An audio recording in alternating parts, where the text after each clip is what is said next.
buenas noches, muy bienvenidos a 50 Minutos. Tenemos un programa muy interesante, creo. Vamos a empezar con una entrevista con el juez Rafecas, el juez a quien lleva adelante, por ejemplo, la causa de José López, el hombre de los bolsos y el convento, pero también ha tenido un alto perfil últimamente porque a través de una solicitada diversos grupos pidieron su remoción por haber sido quien cerró la causa de la denuncia que presentó el fiscal Nisman horas antes de su muerte en contra de la expresidenta Cristina Fernández de Kirchner. Vamos a hablar de eso también, de Jaime Estiuso y del rol de Estiuso en toda esa investigación con Luis Moreno Campo, el exfiscal del juicio a las juntas, que está con nosotros esta noche. Está involucrado además en el proceso de paz en Colombia con la FARC. Va a estar el lunes participando de la firma de este acuerdo que termina con la última guerrilla de América Latina. Y en lo que es su primera presentación en un programa de televisión, el tercer hijo de Mario Firmenich, Facundo Firmenich, va a estar con nosotros. Él hace política en España, es asesor de la gente de Podemos. Alguna relación han tenido también él y su hermano Mario, que son los que más militaron aquí, con la Cámpora. Vamos a hablar un poco de cómo es crecer con el apellido Firmenich, la relación suya con la historia de su padre, la actualidad y un poco la mirada de esta nueva generación. Arrancamos ya con el juez Rafecas. Gracias, doctor, por haber venido. Buenas noches. Buenas noches, María. Gracias por invitarme. Bueno, es muy inusual que salga en televisión. Es como de los jueces que tradicionalmente no suele hablar en los medios de comunicación. ¿Por qué ahora es un momento excepcional? Exactamente, es un momento excepcional porque han ocurrido algunas circunstancias excepcionales, ¿no? Como a un año y medio de haber tomado una resolución que desde el punto de vista técnico y jurídico fue confirmado luego en dos instancias superiores. Insisto, a un año y medio de aquello, bueno, se ha publicado una solicitada en donde, más allá de que en las consideraciones un conjunto de personas están requiriendo que yo sea denunciado y eventualmente removido a través del Consejo de la Magistratura, bueno, tiene un título muy poco feliz, ¿no? En donde parece que este grupo de personas le da una orden directamente al Consejo para la remoción de mi cargo a partir, insisto, del contenido de una sentencia que además fue de mi parte elaborada y firmada hace un año y medio. Así que eso por un lado, y por el otro lado también... Cambia el momento político, en realidad esto es lo que está... Es un grupo que firma que hay dirigentes de la colectividad judía, de la AMIA, de la DAIA, hay periodistas, Leuco, Longobardi... Ex-dirigentes de la DAIA, no los dirigentes actuales de DAIA y AMIA, sino algún ex-dirigente de la DAIA, sí. Algunos periodistas, algunos dirigentes radicales, ¿no? Sí, no, dirigentes radicales... bueno, sí, hay 3 o 4 ex miembros del gabinete del expresidente Fernando de la Rúa. Cuya causa por la causa de sobornos tramitó en su... Claro, sí, efectivamente. Yo cuando asumí en el año 2004, tramité e impulsé de alguna manera, digamos, la causa llamada de los sobornos en el Senado. Procesé en su momento a Fernando de la Rúa, Fernando de Santibáñez, Augusto Lacino, Ricardo Branda, etcétera. La mandé a juicio oral esa causa, entonces bueno, posiblemente haya una vinculación también. Pero ¿cuál es la idea que está detrás de esa solicitada de ese grupo? Este es un juez que actuó en función de los intereses de Cristina Fernández de Kirchner, ¿no? Sí, y mandó a archivar en tiempo récord una causa que la comprometía nada menos que en un entendimiento de memorándum de entendimiento con Irán, desatendiendo, ni siquiera pidió pruebas. Sí, exactamente. Es ciertamente llamativo que una solicitada que se supone que tiene que ser elaborada correctamente hable de que yo actué en tiempo récord cuando, si hubieran consultado el Código de Procedimientos, un juez para establecer si abre una causa o si la desestima, el Código le da 3 días hábiles. En mi caso, yo me tomé 7 días hábiles, habida cuenta la complejidad del caso, y es lo que me demoró a mí estudiar las 300 conversaciones que la UFI-AMIA me había presentado, toda la documentación y elaborar la resolución, ¿no? Pero podría haber dicho, bueno, abro el expediente, solicito algunas de las medidas de prueba que dejó pedidas Nisman antes de morir, y esto no quería decir que finalmente terminara, digamos, acusando a Cristina Fernández de Kirchner. Sí, exacto, María. Lo que sucede es que, digamos, para la actuación de un juez en lo penal, abrir una causa penal, máxime en estas circunstancias que vos acabas de señalar, ¿no? Las implicancias internacionales, nacionales, personales, dirigidas, digamos, a los imputados en ese caso, son muy considerables. El juez tiene que tener una prudencia y un apego a la ley y al derecho muy específico en ese caso, y precisamente lo que yo establecí o lo que yo determiné en esa evaluación que hice de las pruebas que me presentaron y de la denuncia de Nisman,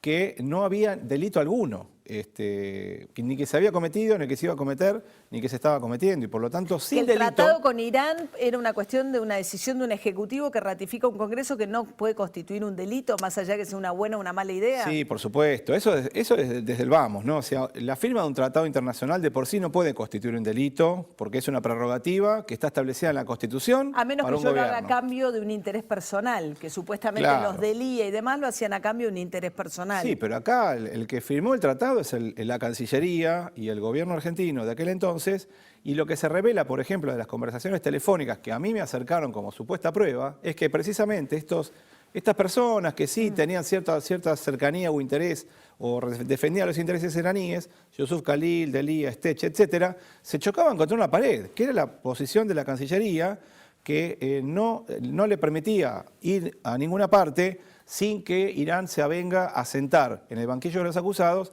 a los funcionarios acusados en la causa. Ahora, un fiscal experimentado como Nisman, que llevó tantos años con esa causa, ¿cómo llega al punto de hacer una denuncia de ese tamaño que un juez federal desestima en 7 días? Sí, es una buena pregunta. Yo no tengo la respuesta, María. Yo te puedo decir objetivamente y con total imparcialidad qué es lo que había adentro de esas 281 páginas de la denuncia. Por ejemplo, te doy un ejemplo puntual.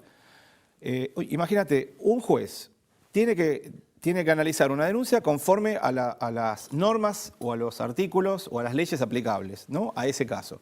En ese caso, la ley aplicable era el reglamento de Interpol. Es decir, ¿de qué manera se pueden dar de baja las órdenes de captura? Que esta era la cuestión central, ¿no? La denuncia decía: el gobierno argentino presionó a Interpol con la firma del memorándum para que se dé de baja las notificaciones rojas. Ni el gobierno argentino ni Interpol podían, bajo ningún aspecto, dar de baja esas notificaciones rojas. Era imposible. Solamente lo podía hacer el juez de la causa. Ese artículo, el artículo 81 del reglamento de Interpol, no está citado en ningún momento de las 280 páginas de la denuncia.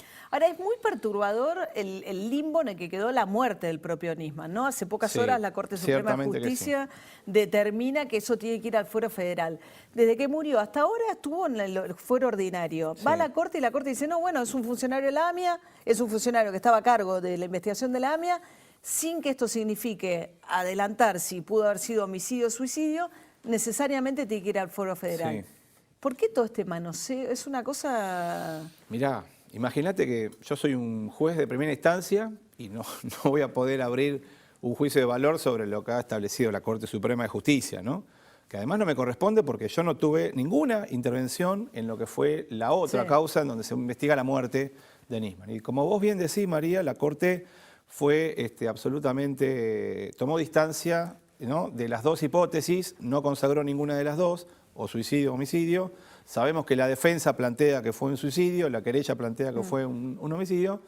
Pero bueno, miremos el medio vaso lleno, que es que ahora sí, de modo totalmente definitivo, digamos, ya tenemos bien en claro qué fiscal y qué juez va a ser el que, bueno, en definitiva va a arrojar luz sobre esta cuestión. Estos mismos sectores quizás críticos de la actuación en el caso de la denuncia de Nisman dicen, además, su kirchnerismo, que es un poco lo que está detrás de la solicitada, está corroborado porque actuó en la causa de López, pero recién ahora tuvo que esperar que apareciera desaforado tirando los bolsos en un convento, mientras que hubo una causa que no se movió durante años de López y solo se mueven cuando aparecen los bolsos. Sí, fue muy llamativo que de modo contemporáneo tomó estado público la situación de los bolsos de López, aparecieron algunos voceros sosteniendo esto, e incluso una diputada del radicalismo salió corriendo al Consejo de la Magistratura, hizo una denuncia de una hoja, es decir, 2 páginas, diciendo exactamente esto. Hay que remover al juez Rafecas porque nunca hizo nada, bueno, sin ir a consultar el expediente. Es decir, una causa de una magnitud impresionante. Una diputada nacional contra un juez federal y no va a haber la causa. Es raro, es llamativo. Pero ¿y por qué no le habían encontrado nada a López? Pero yo lo que te quiero subrayar es esto. Si hubiera ido a ver la causa, se hubiera encontrado con 5.000 fojas de actuaciones. Nosotros, junto con el fiscal Delgado, que tampoco puede ser sospechado de tener alguna relación con el kirchnerismo, en equipo hicimos todo lo posible desde lo que puede ser una investigación de enriquecimiento ilícito, que es partiendo de la información en blanco que proporciona el propio funcionario en la Oficina Anticorrupción y en la AFIP, rastreando todos los registros sabidos y por haber de organismos públicos y privados, nacionales y provinciales, en el extranjero, le ampliamos la información al grupo familiar. No hubo organismo que no fuera auscultado y consultado. Teníamos monitoreados todos los indicadores de gastos y de consumos de López. La única manera en la cual López podía disponer, si se permite la palabra, de dinero mal habido, era tal como estaba. En una buhardilla, escondido, en un lugar inaccesible de la casa, sin que nadie lo supiera, sin que pudiera gastarlo y terminar como terminó, digamos. Ahora, López dijo en la declaración indagatoria que eso es plata de la política y Sí. que en algún momento va a contar. Sí. ¿Y eso? Y bueno, a ver, eso exactamente fue así. Cuando prestó declaración indagatoria, Porque hace él un ahora mes, es fácil, va a juicio oral, digo fácil, declaraste tener 2 millones de pesos, te encuentran con una bolsa con 9 millones de dólares, Sí. enriquecimiento ilícito, no es muy difícil la prueba, está sí. toda como... De hecho, no apelaron el primer procesamiento, la defensa no lo apeló y ya quedó firme. Qué Sí. poco, ¿cuánto tiene el enriquecimiento ilícito? De 2 a 6 años. Sí, bueno. E inhabilitación absoluta y perpetua. Bueno, nadie, no, cargo público no va a volver a ejercer, ¿no? Pero lo que Desde ya. digo es, ¿va a contar el origen de la plata? ¿Qué sensación tienen ustedes?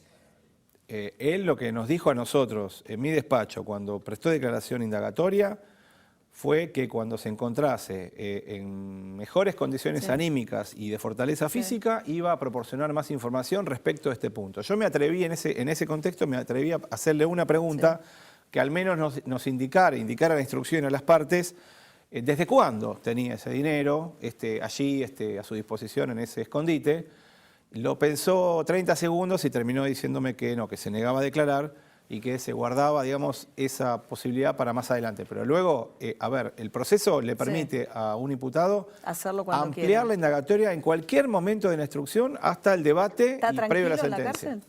cárcel? Sí, está muy recuperado y en perfectas condiciones, sí. Con las monjas, el otro día el fiscal Delgado dice que hay un hiato, porque él dice que, bueno, la madre Alba lo recibe, hay llamados telefónicos, hay testimonios del propio López diciendo le avisé que iba, ella le avisa a las otras monjas, viene López, no es tarde, llega, le dice a la administradora, parece alguien en control de la situación. Y después van y le hacen los exámenes y dicen, no está en condiciones de declarar, es inimputable. Sí, lo que pasa es exactamente así como vos lo señalás, María, lo que Es sucede... un contraste muy grande entre la Bueno. prueba que hay en la causa y lo que dicen los peritos. Lo que sucede es que una persona puede tener suficiente raciocinio y manejo de situación, como por ejemplo lo que se ha probado en la causa respecto de la madre Alba, de dialogar, de dar una orden, de recordar algo en concreto. De no llamar a la policía y llamar a la administradora del convento cuando aparece un señor con 9 millones de dólares.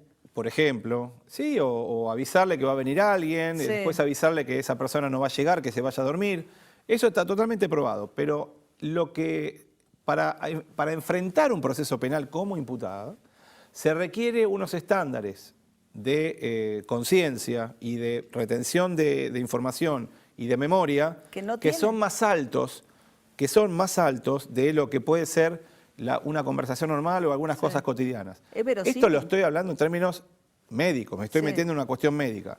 Por eso nosotros hicimos un primer informe respecto de la situación psicológica, si se quiere, de la madre Alba y física, con una psicóloga forense, una neuróloga forense y un médico forense. Ese primer informe, los tres profesionales dijeron que no está en condiciones de enfrentar un proceso penal. Para enfrentar un proceso penal, por ejemplo, el juzgado le tiene que informar y hacerle saber toda la prueba que hay y después tiene que otro hacer un perito dijo relato. lo mismo. Entonces, con ese primer informe, la Fiscalía y la Oficina Anticorrupción no se sintieron satisfechos por estas razones que vos estás mencionando y pidieron una junta médica. Yo accedí a la junta médica, la dispuse, ordené, me llamó el decano del cuerpo médico, me preguntó si podían ser los mismos médicos que habían intervenido antes, le dije que no, que tenían que ser tres distintos.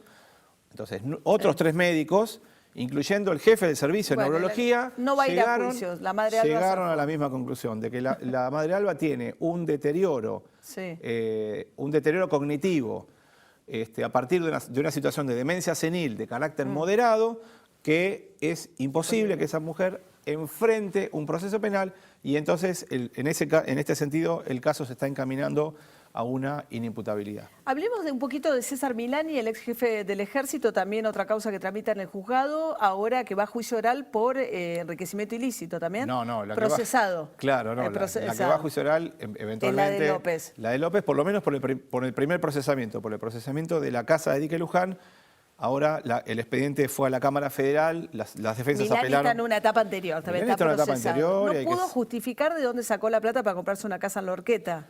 No, todavía esa instancia no llegó. Tenemos que ser prudentes y respetuosos, Sí. porque hay que también respetar el derecho de defensa en ese sentido, y la posición del propio imputado. Lo que hay hasta ahora es un informe, una pericia de los peritos contadores de la Corte Suprema de Justicia, que por unanimidad los tres miembros que participaron, el viernes pasado elevaron un informe al juez, en mi caso, y al fiscal, en el sentido de que, en su opinión, Milani no puede o no podría eventualmente justificar los bienes que posee y el nivel de gastos que tiene a partir de los ingresos declarados. Bien. Entonces, la orden de la indagatoria no es otra cosa, un acto de defensa en el cual precisamente va a pasar lo que vos decís. Milani va a venir con su abogado defensor, va a decir lo que tiene que decir, va a, en todo caso, ensayar una justificación de esos bienes, y luego esto va a estar a consideración, digamos, del fiscal y del juez. ¿Se puede investigar al poder? ¿Qué pasa con la justicia federal y la corrupción?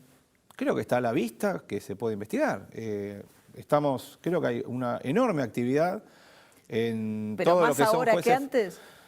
Yo no sé si es así. Por lo menos hablando a título personal, como juzgado, yo soy titular de Juzgado Federal 3, ayer y hoy se investiga con las mismas capacidades, las mismas reglas y la misma disposición.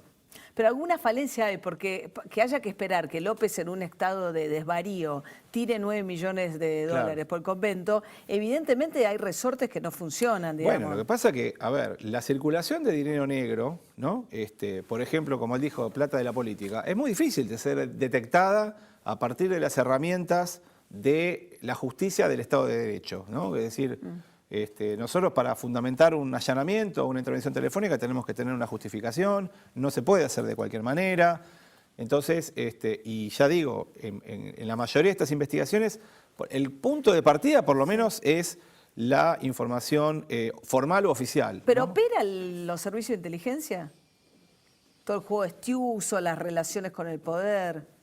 Pero yo no soy la persona indicada para eso, porque la verdad que en mi caso particular, la verdad que desconozco respecto de otros juzgados y fiscalías, pero en mi caso, yo hace 12 años que soy juez federal y nunca tuve ninguna relación con esos sectores, ni tampoco me consta que estén en otro lado, pero no tengo nada que decir al respecto porque nunca tuve vinculación. Lo que es raro es el Consejo de la Magistratura, ¿no? Tiene momentos,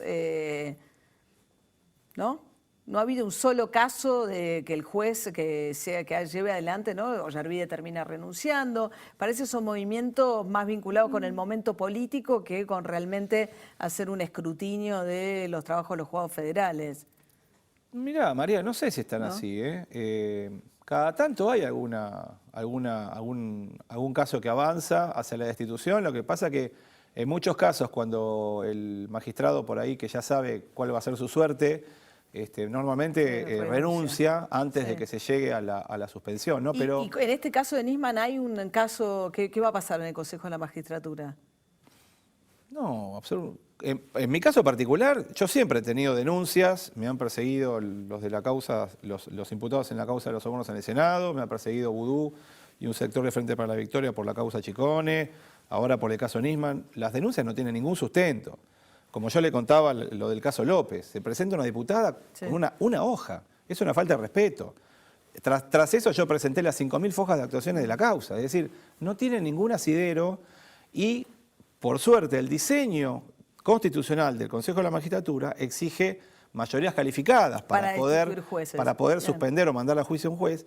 Y entonces el reparto o la distribución repartida de los estamentos A mí, por lo menos, a lo largo de los 12 años, yo he podido sobrellevar con total tranquilidad y sin ningún tipo de presiones mis decisiones judiciales, a partir de que el Consejo hace su trabajo de modo normal y rutinario y sin que esto se convierta en una presión para los jueces. Bueno, gracias por haber estado acá esta noche. Al contrario, María, un gusto. Bueno, y ustedes quédense ahí, que ya venimos a 50 minutos con Luis Moreno Ocampo, el ex fiscal del juicio a la justa. Tiene mucho para decir de muchos de estos temas también.